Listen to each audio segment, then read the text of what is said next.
Selamat datang di Weekend Learning Project, channel yang didedikasikan untuk kalian para millennials yang ingin melakukan percepatan pembelajaran dalam menghadapi dunia kerja yang semakin kompetitif.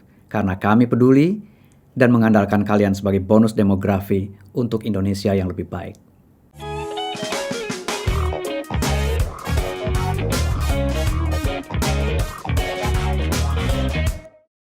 Learning Partners. Habis burnout, terbitlah healing. Pernah nggak kalian dengar teman kalian sedikit-sedikit bilang, waduh, gue depresi nih, gue stres nih, gue burnout nih, butuh healing, butuh self-reward, dan lain-lain. Kali ini kita akan bahas apa itu burnout dan kemudian bagaimana menyikapinya.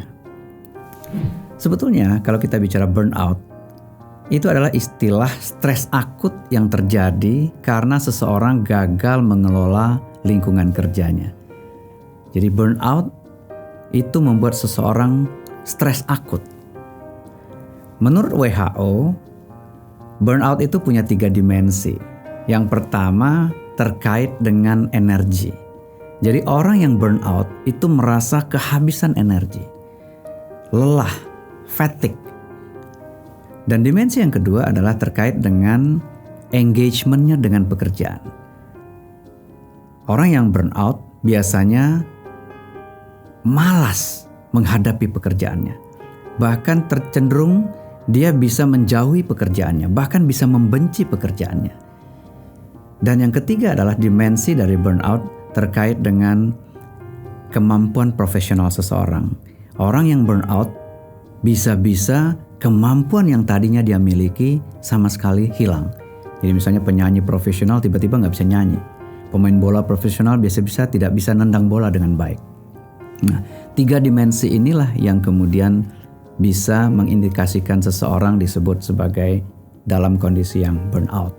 Penyebab dari burnout ini bisa macam-macam.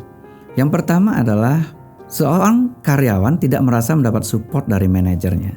Jadi orang merasa kerja sendirian, nggak disupport.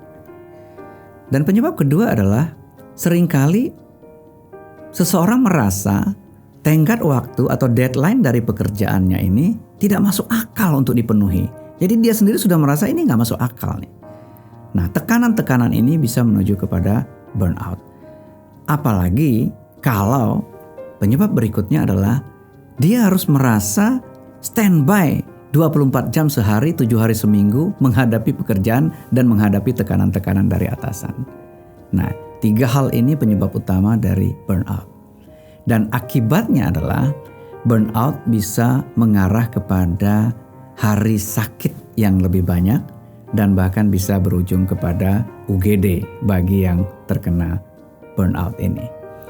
Nah, lebih lanjut lagi, pekerja yang mengalami burnout itu pada akhirnya akan berdampak kepada produktivitas yang turun. Dan menurut risetnya Deloitte, 84% milenial merasakan burnout di tempat kerja. Dan akibatnya hampir separuhnya itu berakhir kepada resign dari pekerjaannya.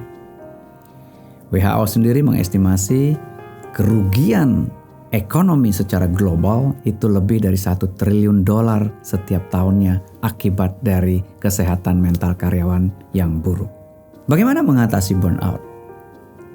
Tentu saja dalam situasi dunia kerja yang saat ini sangat intens competitiveness-nya, sangat cepat perubahan yang terjadi, sangat tinggi tuntutan terhadap kualitas dan lain-lain, maka salah satu solusi yang paling dibutuhkan oleh karyawan adalah flexible working arrangement. Jadi bekerja secara fleksibel itu akan membuat karyawan bisa mengatur energinya, mengatur ritmenya sehingga tekanan-tekanan pekerjaan yang bisa mengakibatkan burnout tadi bisa mereka kendalikan dengan baik. Dan salah satu solusi dari burnout juga melibatkan leader untuk bisa membantu karyawannya pada saat dibutuhkan. Jadi kalau leadership-nya bekerja dengan baik, memberikan dukungan kepada karyawan, karyawan merasa ada support system dan kemudian tekanan tadi bisa dia kelola dengan baik. Dan burnout juga bisa dikurangi resikonya oleh karyawan yang memiliki teman kerja yang bisa saling membantu di tempat kerjanya. Untuk kalian generasi muda, kadang-kadang menggunakan istilah burnout, depresi, stres itu gampang sekali. Walaupun kalian mungkin tidak bermaksud menempatkan kata-kata itu pada tempat yang semestinya, tetapi penggunaan istilah-istilah ini menjadi overuse.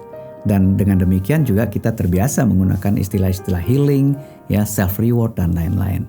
Nah, bahayanya adalah kalau penggunaan istilah ini terlalu terbiasa, khawatirnya rekan kalian yang sebetulnya betul-betul menghadapi burnout dan betul-betul membutuhkan proses penyembuhan yang serius, ini jadi tidak tertangani dengan baik karena atasan atau lingkungan kerja merasa dikit-dikit burnout, dikit-dikit depresi dan lain-lain begitu.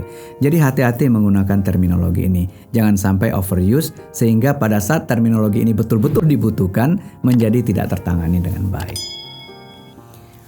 Kalau kalian hanya sekedar stres biasa, butek di tempat kerja, capek, silakan menggunakan terminologi healing kalian yang ringan-ringan tadi. Dan healing pun tidak harus jauh-jauh, tidak harus staycation, tidak harus mahal, tidak harus self-reward pun tidak harus membeli barang-barang mewah, melakukan flexing dan lain-lain. Silakan lakukan dengan cara-cara yang ringan, yang membuat kalian bisa fun, membuat kalian bisa kembali dalam situasi yang fresh di tempat kerja.